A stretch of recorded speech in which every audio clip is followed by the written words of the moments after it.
Halo, bertemu kembali dengan saya Wahyu Evi Lestari.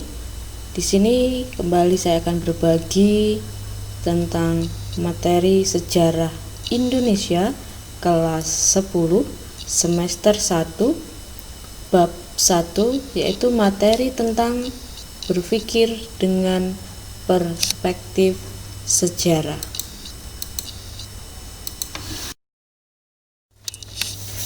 Apa sih yang dimaksud dengan perspektif itu?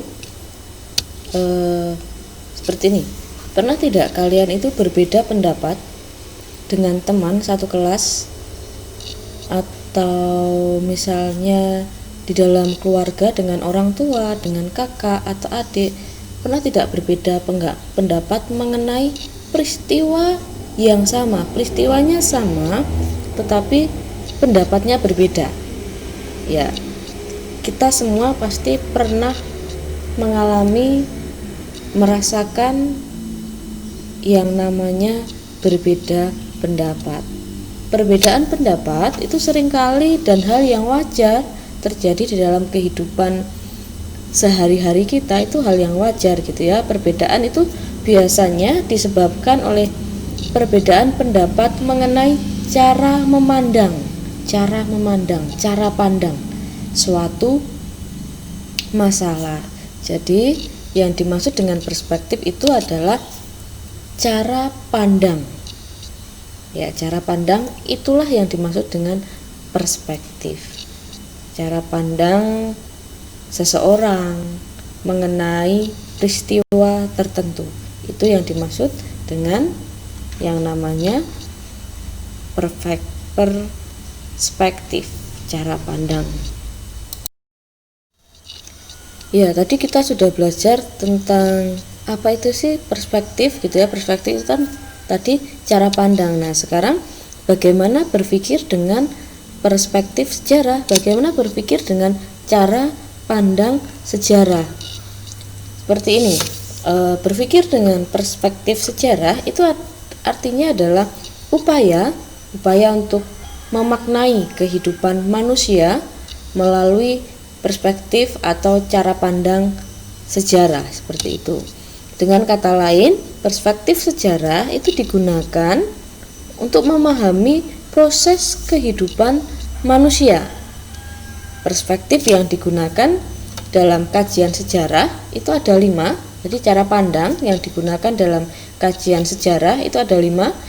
Ada 5 konsep. Yang pertama itu konsep kronologis, kedua konsep diakronik, ketiga itu konsep sinkronik, keempat konsep kausalitas atau sebab akibat, dan kelima konsep periodisasi. Nanti kita akan bahas satu demi satu kelima konsep tersebut.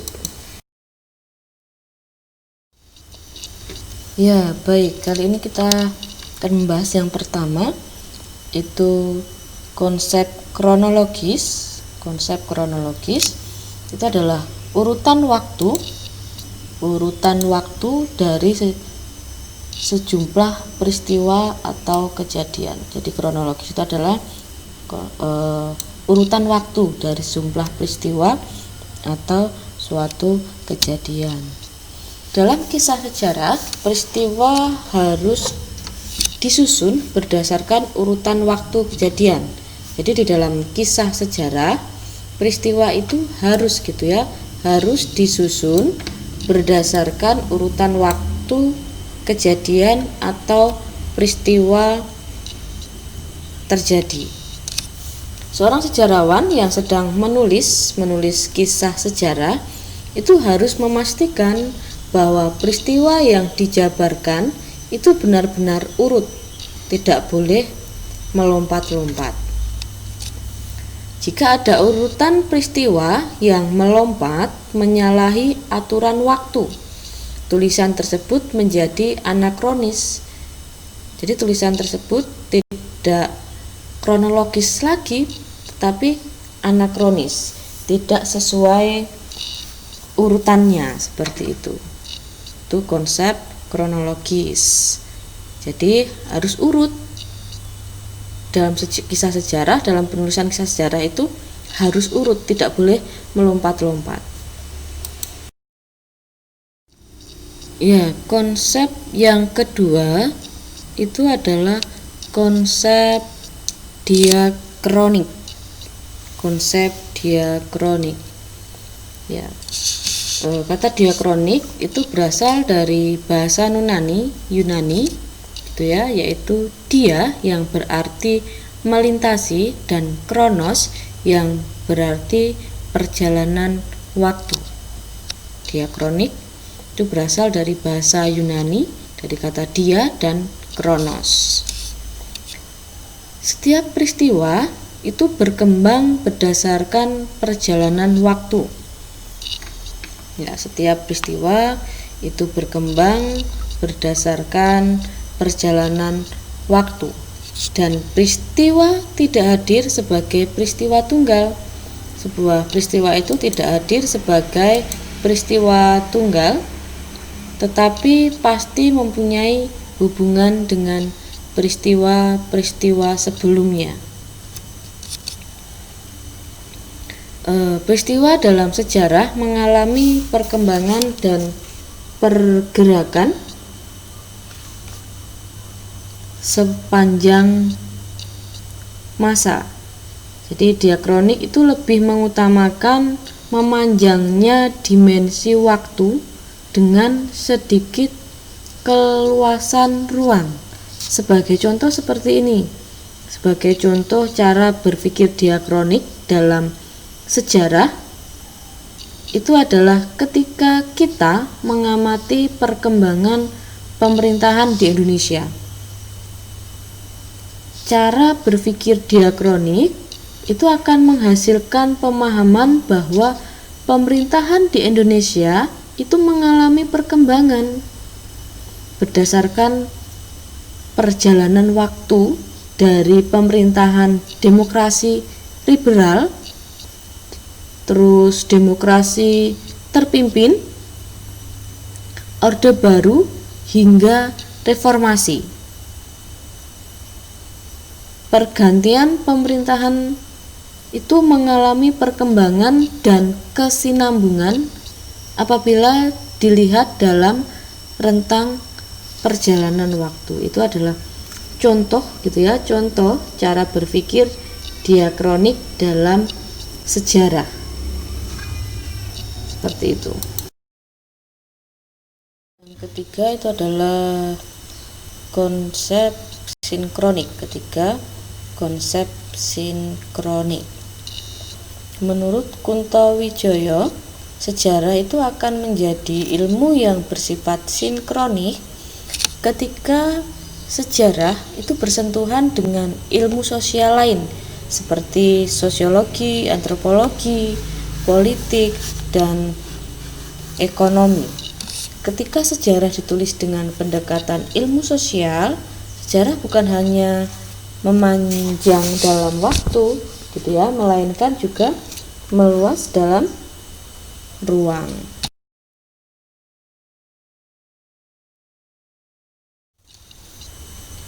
Ya, selanjutnya dengan cara ditulis menggunakan pendekatan ilmu sosial, sejarah itu dapat bersifat diakronik dan juga bersifat sinkronik. Dengan konsep diakronik dan sinkronik itu menyebabkan karya sejarah semakin kaya. Sebagai contoh, dalam penulisan sejarah politik misalnya ya, sejarah politik itu kan biasanya hanya merekonstruksi atau menghadirkan kembali perkembangan partai-partai politiknya.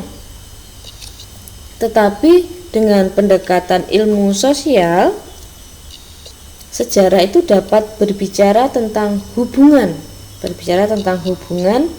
partai politik dengan sistem status dan kelas, di mana kita ketahui bahwa sistem status dan kelas itu adalah konsep dari ilmu sosiologi. Jadi sistem status dan kelas merupakan konsep yang dipinjam dari ilmu sosiologi. Selanjutnya yang keempat itu adalah konsep kausalitas atau sebab akibat. Setiap peristiwa itu memiliki latar belakang yang menjadi pemicunya. Seorang sejarawan Soehartono dalam buku Teori dan Metodologi Sejarah menyatakan bahwa dalam peristiwa sejarah itu terdapat sebab umum dan sebab khusus. Sebab umum itu sering disebut sebagai pemicu. Dalam Soehartono itu juga memperinci dua jenis sebab yang harus ditelusuri. Dalam bukunya, masih dalam buku Teori dan Metodologi Sejarah. Sebab-sebab tersebut itu ada dua, yaitu multi kausal atau kemajemukan sebab. Yang pertama, multi kausal atau kemajemukan sebab.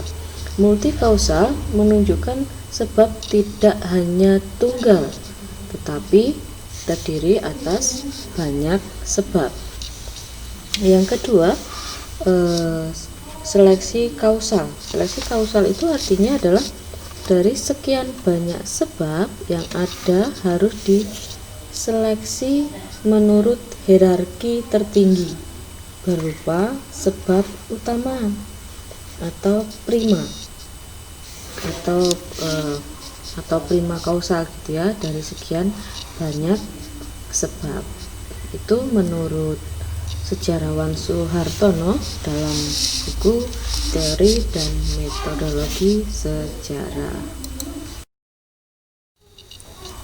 Yang kelima, konsep yang kelima itu adalah konsep periodisasi, di mana konsep periodisasi ini dapat diartikan sebagai pembabakan waktu yang diterapkan dalam kajian sejarah. Pembabakan waktu itu diterapkan untuk membatasi sejarah. Pembabakan waktu ada periodenya gitu ya, diterapkan untuk membatasi sejarah. Sejarah membatasi kajiannya pada kurun waktu tertentu. Sejarah itu membatasi kajiannya atau ada periodenya pada kurun waktu tertentu.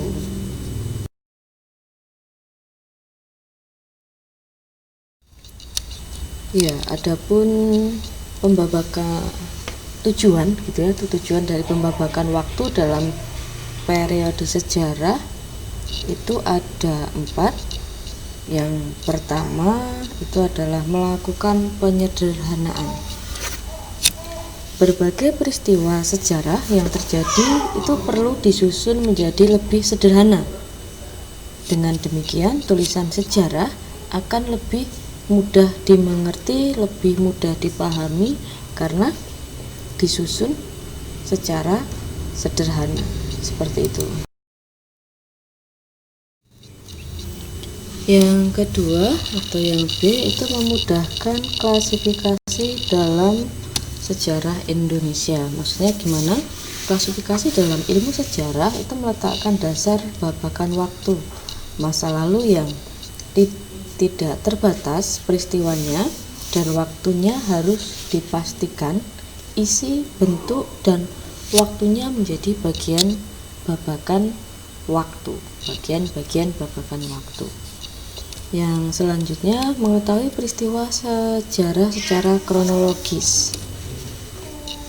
Gambaran peristiwa-peristiwa masa lampau yang sedemikian banyak tersebut itu dikelompokkan, disederhanakan, dan diiktisarikan gitu ya, menjadi satu tatanan atau orde periode, sehingga memudahkan pemahaman terhadap peristiwa sejarah.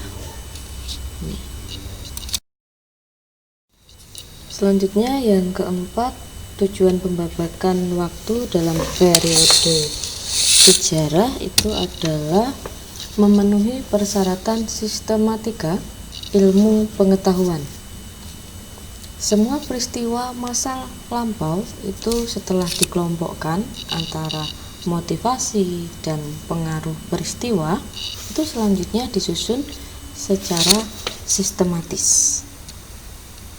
Tujuan penyusunan periodisasi itu adalah mengadakan tinjauan menyeluruh terhadap peristiwa-peristiwa yang saling berhubungan dengan berbagai aspek.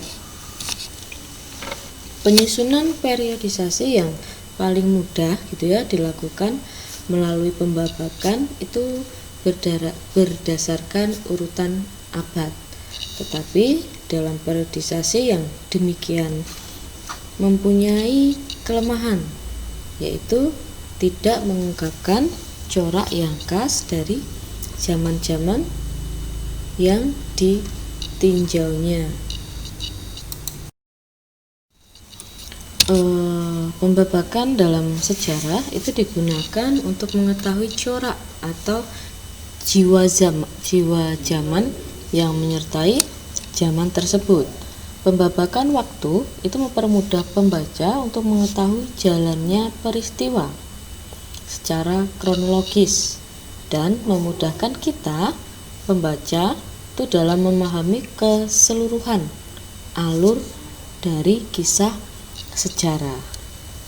Apabila semua peristiwa itu tidak dibuat pembabakan tentang waktu sejarah yang diceritakan itu akan semakin panjang, sehingga pembaca atau kita itu bisa bingung atau kurang memahami dari peristiwa sejarah. Makanya dibuatlah yang namanya pembabakan waktu.